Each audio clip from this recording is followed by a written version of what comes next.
What's up, everybody? We have a special show tonight planned with the founder of Black Teachers Educate, Miss Andretta Rhone. I'm real excited about that. So let's get this sister up in here so that we should be doing. If y'all haven't seen Black Teachers Educate, that page is one of my favorites. As a child of teachers and everything, always in support of teachers and educators. And so anytime I see somebody doing something positive for the teachers don't get enough credit and they don't make enough money either. So that's one thing. And then the other thing is they work super hard and they care. They care about other people's kids. And that is a gift. All right. Seems we cannot get Miss Andretta Rhone up in here. See, this is Putin right here. He does not want anybody to thrive.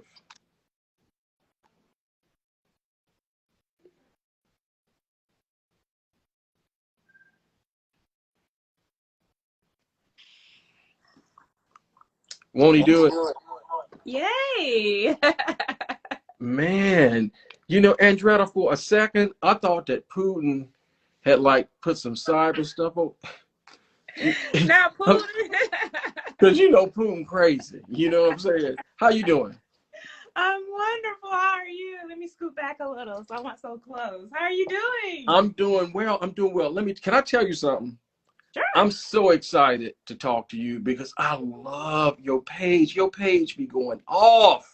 Oh, thank you. Thank you. Thank you. I do it for the teachers. It's all for them. Just to keep them aware, keep them knowledgeable, and let them showcase what they have. So thank you for that. I appreciate it. Oh my God. Everybody that's coming into the room. We have special guest tonight, Miss Andretta Rhone, fabulous IG community, Black Teachers Educate. She has also taught in the past for over 11 years and is currently in educational tech.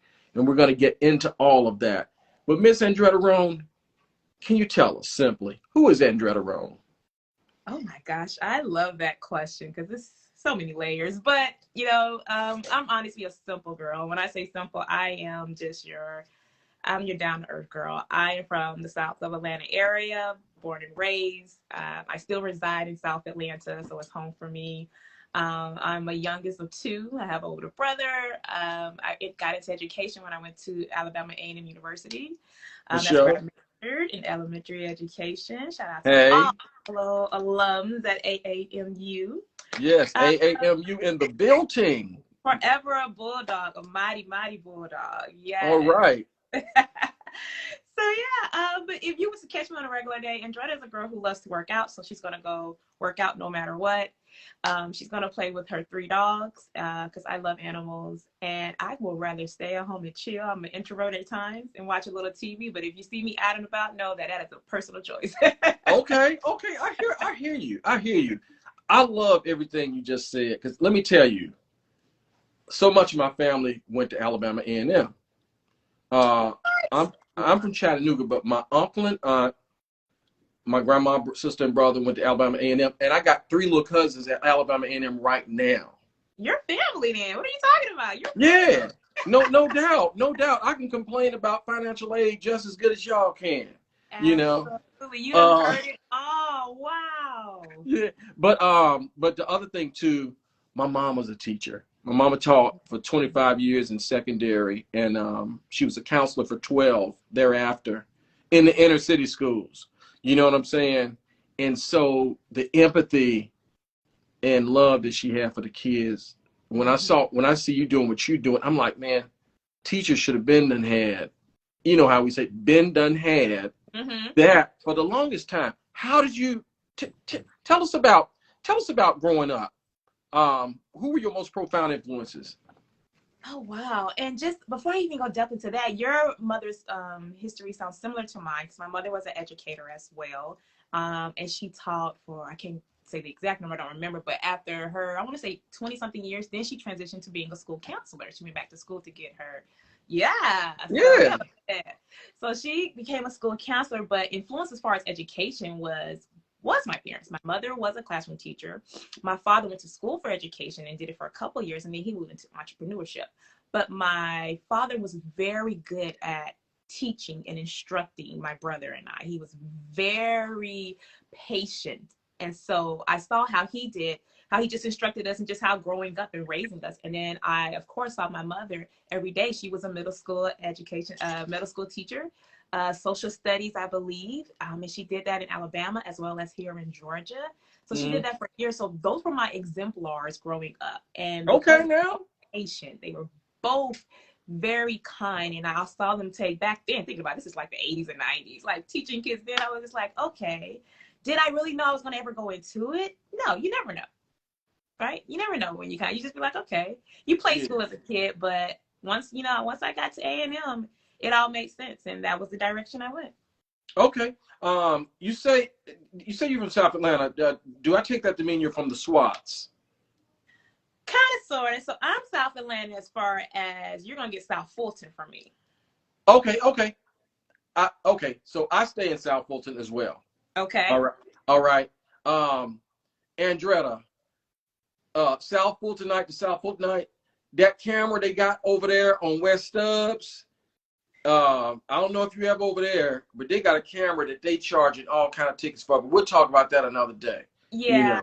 it's a lot is changing on our humble home. Let's just say that. So, what high school did you go to in South Atlanta? This is gonna be even better. My mother was an educator, so I got to choose the school, and she worked in a different county. So I actually went to school in Clayton County. Okay, Clayton and County. I went to Lovejoy High School. Okay. So I drove 30 minutes every day to high school. Yes. Dang. Okay. How was that? I mean, back then it really wasn't a big deal. I went to schooling around here, but then it was high school. My mother was like, she wanted me to be in the same district as she was. Yeah. So totally makes sense. So, and my brother was, when he was in high school as well, he went to actually Riverdale High School. And so it just really made sense. You just get up a little extra early and get ready to try. But it was funny because one of my neighbors, her father was a principal at North Clayton High School. Okay. And we grew up together literally in the same neighborhood. And he wanted her to go to Lovejoy as well. So literally we would carpool our freshman and sophomore year together. Both of our parents would just take us. And then junior, senior year, of course, we would just drive our cars. But you just made it do. Now you couldn't get me to go drive out to Lovejoy if you wanted to. Word. How'd you decide where you wanted to go to school? I mean, the university. Yeah. So let's just say this. It chose me. A&M always chose me. When I was deciding, one thing my parents always said from when we were little, because my mother was a graduate of UAB, University of Alabama in Birmingham, and she was really prominent on us, my brother and I, having that HBCU experience. So literally all through the 90s, growing up, 91, all the way up to my brother, he graduated class in 1999, we always heard, you're going to go to a HBCU. It was just not even an option. So when he was looking into schools, I was, of course, maybe I'm 5 years younger. So I'm watching him. I'm looking at the schools. I get to go to the school tours. I remember going to the class, the visits. And at that point, honestly, I thought I was going to go somewhere like Tennessee State or Albany State University. Or I even looked into Howard and traveled down to Florida A&M University. But then something happened when I hit that campus of Alabama A&M. And like I said, it always just made sense. Literally from the minute I walked on, everything connects. And I'm not somebody who pushes something for it to happen in my life. If it doesn't come naturally, I do not move forward with it. And I've always been that way. It's a little stubborn, but that's just how I move. So if it doesn't come natural, I'm not forcing, because forcing is going to hurt you somewhere later on. And I just didn't like that. So literally, I remember we run up there for a visit. And when we was getting ready to go and look at the dorms, I was like, yeah, Mom. Yeah, Dad, I think this is it. So I chose A&M. Okay. Who told you about A&M? College counselor. Okay. So check this out. My family's from Huntsville also, which is another thing that resonated with me. My grandma was my great grandma um, had my grandma, and they all immigrated up to Chattanooga from Huntsville. But I have family in Huntsville in addition to the kids that are in college down there. So I Wow. feel the Huntsville tug. You know what I'm saying? After you left Huntsville, what's your most fascinating memory from Alabama A&M? Oh my gosh, everything. It is still the best HBCU. Like, it is home. It is the true definition of home. If I'm not home here in Georgia, that is my second home. You Okay. go there, you meet just so many people from all around the world. And I always just love how, like, honestly, my best friends that were from Huntsville, that's who I connected with the most, and that I'm still dear friends with to this day, and who are Right here still doing today. amazing things still to this day. So Right to just this really day. those friendships, those bonds, those dorm room memories, those when you got a chance to live off campus, like all of the just great entities that goes into being at A&M, you can't beat it. And it's a small town, but it's such big hearts in it. Such big hearts. Okay now. Who was your favorite professor at A&M and why? Miss Battle, Dr. Battle to say. Dr. Battle in the house. Dr. Battle was a mess. So when I was in my junior to senior year of elementary major, she and I was on the dance team for the basketball dance team. And so she was really big on bringing her grands, as she always said. I got to bring my grands to the games to see, because she was all about family. And she would never let me die down of whatever I was doing on that court on dancing. She would get me the next day. Yeah. And then she was just always such a passionate educator when teaching us. And I remember she was more from our early elementary courses. She was so passionate.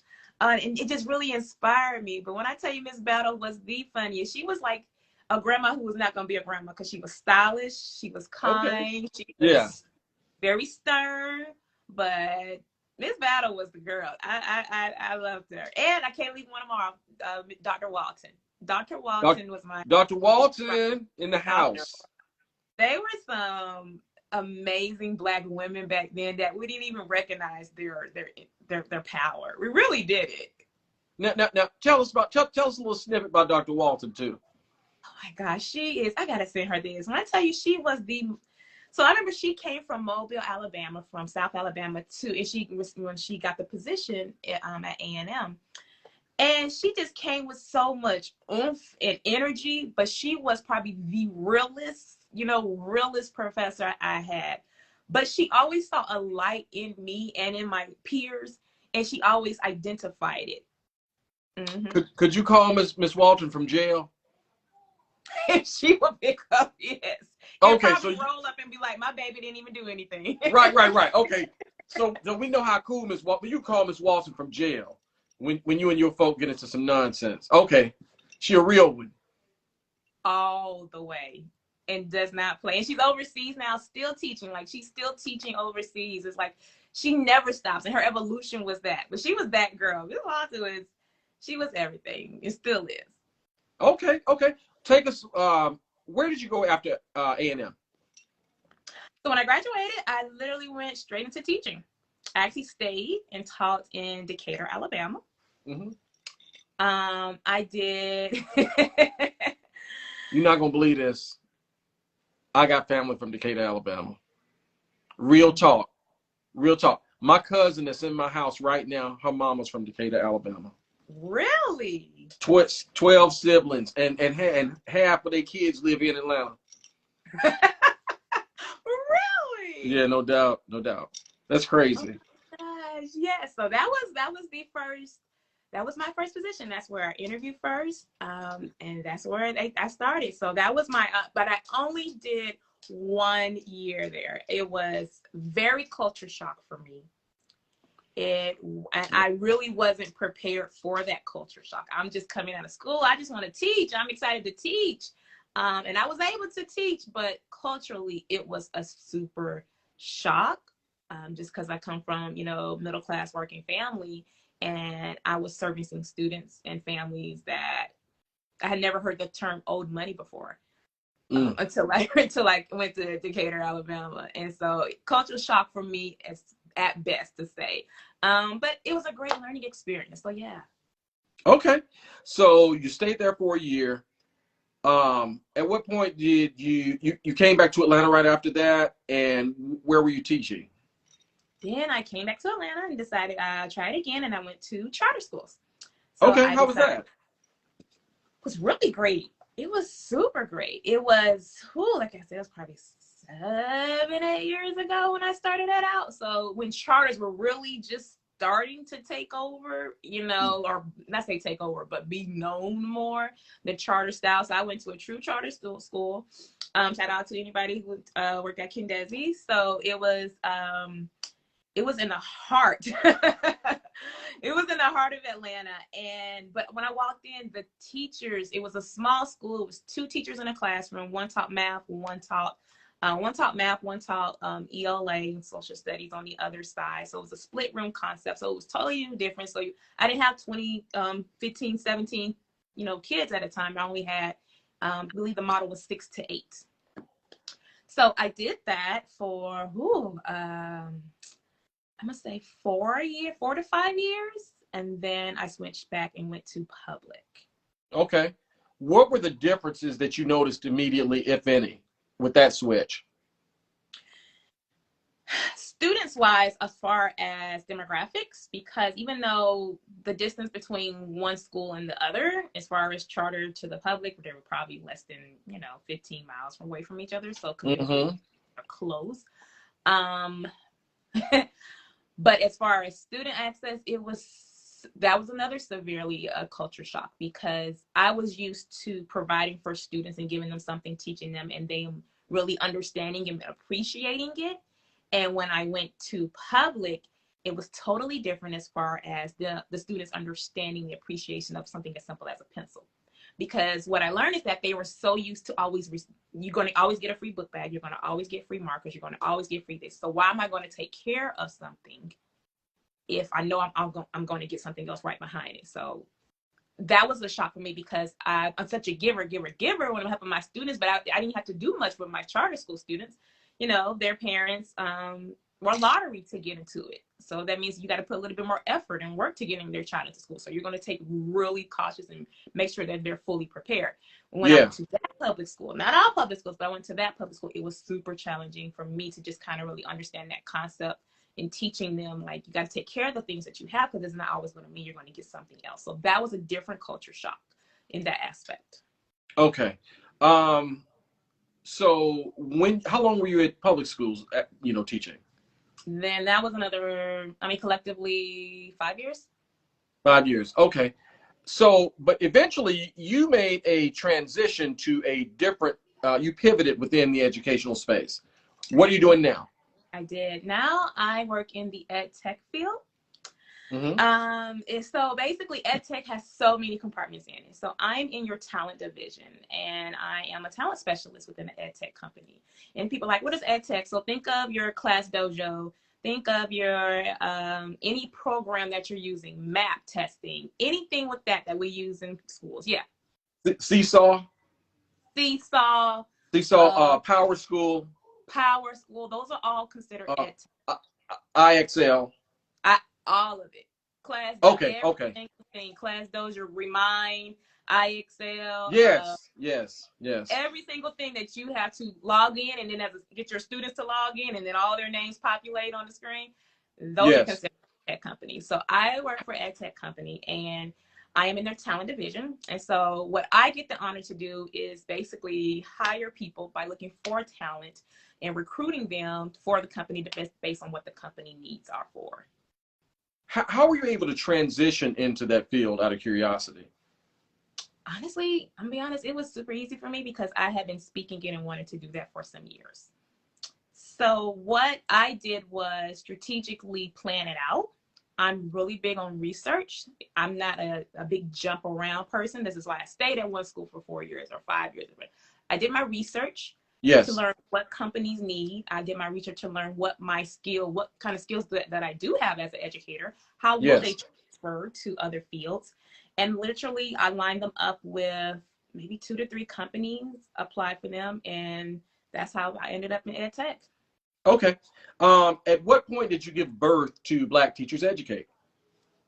BTE, my baby, came in 2017. Yes. So it was back. So that, mind you, in 2016, I was looking around. It wasn't a lot of us showing off what we did. Okay. It wasn't a lot of us showing off what we did.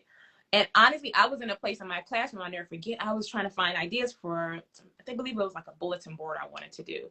Yes. And I didn't see anybody, and think about Instagram in 2016 now, it was a little different. I didn't see anybody that looked like me with their page as far as ideas.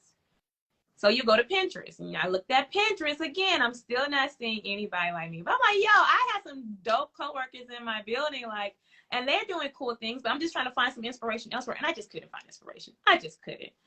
So I just put it to the side, thought about it. But what I really wanted to do was, I have a gift of connecting with others and wanting to bring out the best in them as far as showcasing it. Yes, yes.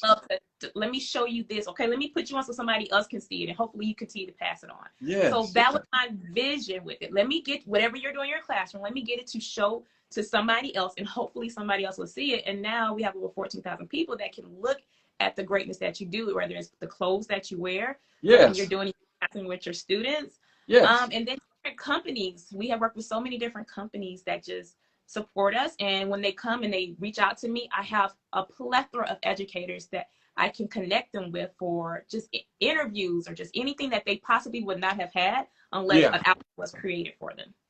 Andretta, let me tell you something. First of all, if everybody that's just joining, first of all, thank you for coming to TAJ and Friends. I'm very, very honored to be here tonight with fellow HBCU graduate from the Alabama A&M University in Huntsville, Alabama, South Atlanta native and founder of Black Teachers Educate, and educator herself, Miss Andretta Rhone. Thank y'all. And then the second thing is, I am so happy to be talking to Miss Andretta Rhone. She is so dynamic, like she breaking it all the way down. Thank you. So that it can forever and consistently be broke. You know, did you say you came out of high school or college in 99? No. My brother came out in 99. I came out of class of 04, 2004. College? No, high school was 04 for me. 08 okay. in college. Mm-hmm. Well, you came out of college in 08? All right. So, did you get that quote? You saw Love Jones? I got it. Okay. I just want to make sure, don't want to waste a Love Jones quote. But Andretta, on the real, that's so forward thinking and so visionary. That was visionary of you at that time. And I want to say that as a fan of your page, you provide value. You know what I'm saying? In several ways for me. There's comedy. Mm-hmm. There's that down home. That's like my teachers and my mom and my aunties, all of whom, and uncles, are teachers for the most part. And then you come with the history, with the ladies, you know what I'm saying? I love that too. Like Andretta will have profile brief snippets with a quote of a famous educator that you've probably never heard of, but you should have heard of if we were educated right. Mm-hmm. You know what I'm saying? You can get that too. And then you come with the nice statistics. Like I posted one today where you talked about the percentage of projected teachers that will quit in K through 12 if the censorship gets out of control more than it is. So I just want to just say kudos to you for providing all of that. What has built in that community? How has that changed your life? Oh gosh, it's I'm only going to do what God tells me to do. And that was my purpose. And he told me to start and do that. So it changed my life because I'm very obedient to it. And knowledge is what he's telling me to let others know. So I'm going to be obedient. And it has gave me just this everlasting, just supportive community of something that at times I'm like, man, I wish I kind of had this when I was still in the room like that. But right. To know that I am able to provide information, to know I am able to make others connect. And I'm able to give you your moment to shine. You send me a picture of yourself doing something great. You deserve that moment as well. that makes my heart feel better than anything else, because I love to give gifts. And if through BTE, I'm able to give other teachers something, and just something as simple as the teacher that just doesn't get looked at. You know, there's tons of pages out there, but not everybody's going to get that spotlight and that shine or that recognition. Shoot, you could teach for about 20 years and you'll still never get Teacher of the Year or this recommend. You know what I mean? Right. So if you have a space and a place to let your light shine, and others can see it, and I was able to provide it, yo, I'm fulfilled. Yeah. Yeah. Okay. Okay, Andretta. Um, I just want to thank you for coming tonight. I do want to ask you, can you recommend 2 books for our people out there that you like, that you would love people to read? Absolutely. Let me see. I try to keep them by me. So for my educators, I have a book, because I received so many books from different authors who were teachers, authors who are just Black educators. And the first one is so beautiful. I love the artwork in this book. It's actually called Bedtime Inspirational Stories. Okay.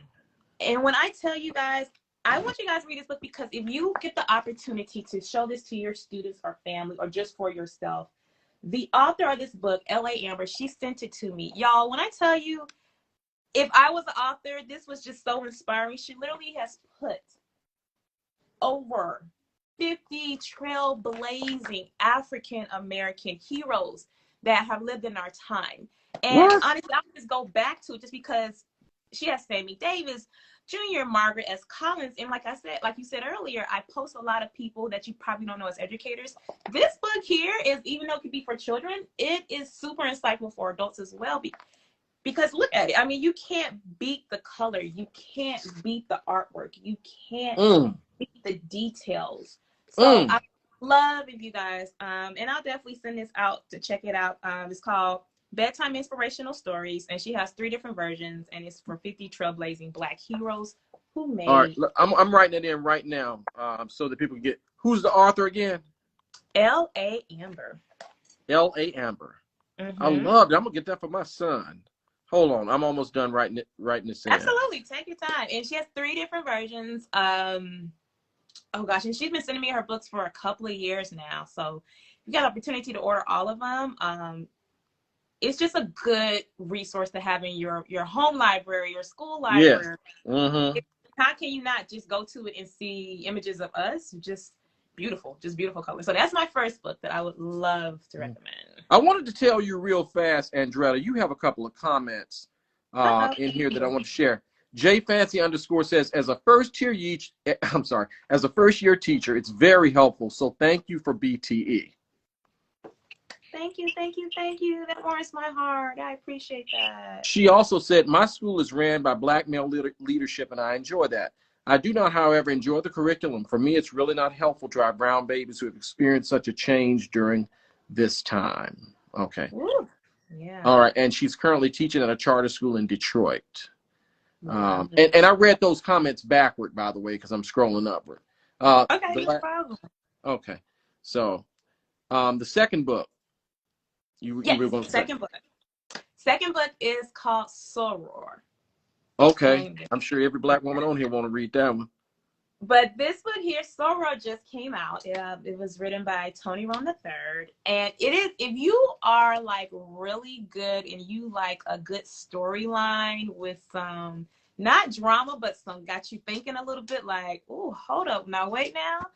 I'm going to read it back for you a little bit because I love it, but I don't want to put it too much out of it. So basically in this year, it's a woman. She's in her junior year at Tennessee A&M University. Okay. And what happens is she's on the dance team and she's like a co-coach for a team off campus. And basically what happens, one of the alums returns and she kind of finds out, and she's hinting it throughout the story, she finds out what actually happened to her mother's death. And she's trying to figure out, was it the alum that comes back that has something to do with her mom passing? So I'm still in the beginning, first 2 chapters of it. But when I tell you this book, Soror, it's on Amazon. And I tell you, it is so good. And if he takes you back to kind of just the mess that might have happened on campus that you all remember about, okay, Soror is going to take you there. So yes. Now, who is it by again? Tony Rhone the third. How you spell? I can't see it because I'm typing. It's Okay, sorry. Tony. Tony. Yeah, Rhone. Rome. Rhone in the third. 1, 2, 3, and it's on Amazon as well. Both of the books are. So that's one of your relatives? It is one of my relatives. Okay, and it's the bomb. Yes. When I tell you, I was like, woo, this is. Well, see, I'm down for that. You know, Andretta, there was a movie on recently with that girl. Did you watch Empire? Yes. You remember the girl Portia from Empire? She was Cookie's assistant, looked like Fantasia. Yeah. Okay. She was in that joint. I think Christina Milian was in that joint. And they were all, I think it might have been called Lion Sisters. It's a horror movie, you know. But at any rate, you know, Bailey, it's not. I feel like a Bailey kind of went something like that. Yeah. But then I feel like I'm on the college campus again, and I'm like walking through her, going to her dance class and singing stuff. And then like when the drama hits, you already know like somebody come up on campus, whether it's, you know, a local or it's story there. I was like, okay. And so I'm still reading it, but those are my two. I want to kind of give you guys, you know, two different variations of good things to watch out for. Okay. Big Luther or Little Luther? Of course, big. How you gonna be? Oh, you gotta go big. You gotta go big. I can't sing, but I'm big. Hold on now. I detect some pipes over there. No. I mean, because you was like, so you're gonna be. I was like, what? Let me tell you something. When I tell you in the beginning, I'm super down to earth and regular. I will play some old school while working out. Okay, you'll play some old school while working out. I'm an old school guy. I'm the king of old school. So let's walk down memory lane a little taste. Let's name 5 of your favorite old school songs. Oh gosh, it's hard to pinpoint. Okay, I'm gonna start with Patty. Patty. Not Miss Patty now. You will always be with Miss Patty. Who my girl? I can't think of her name. I don't care how you get there. Just get there if you can. Oh, that's Olita Adams. Olita Adams. Listen, and let's take it back. Temptations all day. Okay. Hold on now. I'm a classy girl. You're really going back. Like you're really going back. Okay. I got a new respect for you. Okay. I mean, your respect was already up here. Now it's like up there. Who else? Okay. What's your favorite Patty song?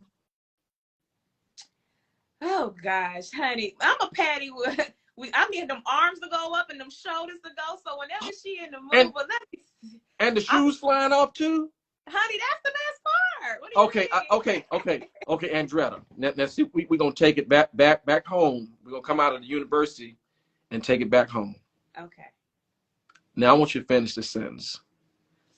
I must have rehearsed my lines 1,000 times. All right. I just want to make sure I wasn't, messing around with a pretender here. Only you knew. Yes, I can't sing, but we can keep going. All right. But it's the thought, it's the spirit, it's the love in the lyrics. It's the love in the lyrics. All right, you can meet me by railway. Last one now, Anita. You can't forget Anita. Ooh. Can't get auntie. Can never forget her. Oh God, Anita Baker. I plays a little Anita Baker on the piano. I think people who know how to play the piano seem so talented. I think that's just a gift to know those keys. So I can't play it. I can't play it that good, like professional. But I could definitely play some Anita. I might have to break it out. But your favorite movies? I'm a rerun girl. Okay. So wait, rerun off what's happening or reruns? Reruns. So my favorite movie of all time will always be Coming to America. Like I can watch it a million kajillion times. That was the first movie when I was like, oh my gosh, I want to go visit New York. Oh my gosh, I want to get on a train just to experience it. So that is like when I say my go-to movie. Yeah. You can never beat it. Did you go to McDowell's when you went to New York? Oh my goodness. And when they told me like it's not like it wasn't in Queens. You got to really go to it. I was like, no. That's not like actually there. So no, I didn't technically, but I know every you time went I going go. to see the Golden Arcs, you know, or But you not. know what I did go see when I was there? What? The Waldorf Astoria. You did? Did I you stay there? I did not. But let me tell you something. I was there on a trip. It was like, oh God, I was probably sophomore, junior in college. I left the group and went and found the hotel, took pictures, because that was my first time ever going to New York. And I just didn't know if I'd ever go again. And now I've been millions of times.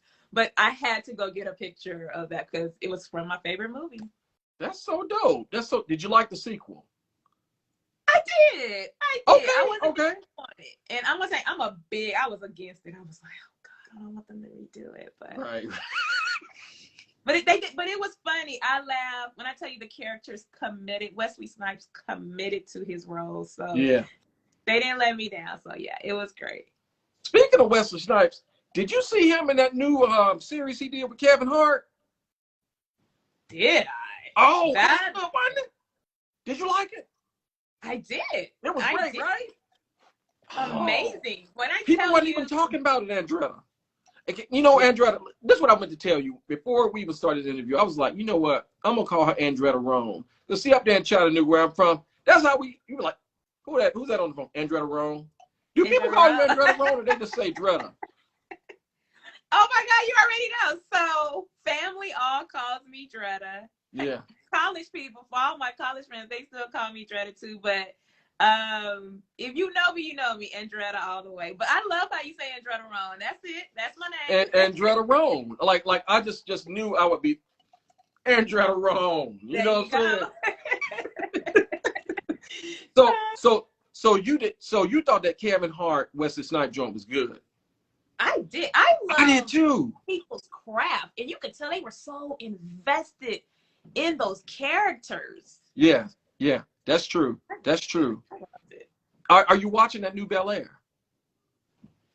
I watched first episode, hadn't got past it.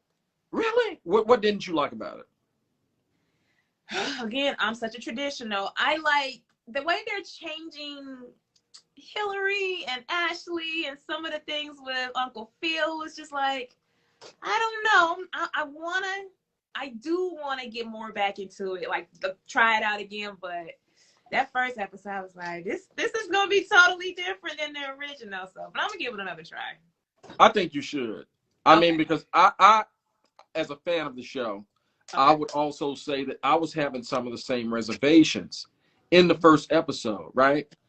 But I stuck with it, and I think it has. I think that you'll be pleased that, because yeah.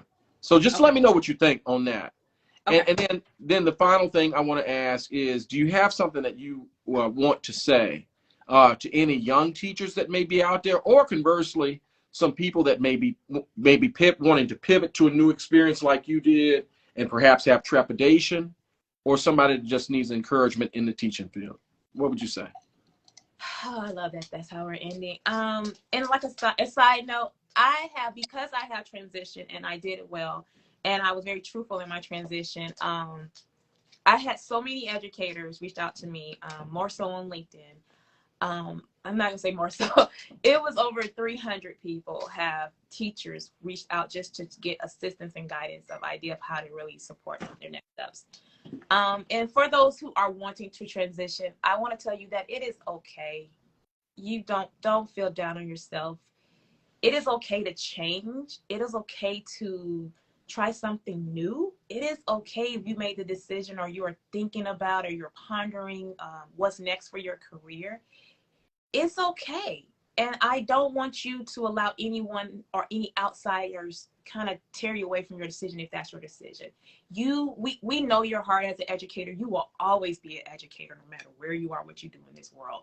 Mm-hmm. So if that is your choice to do so, do it. You deserve happiness if you are unhappy in that space and place. Your work, the work that you've done with your babies, will never be disregarded.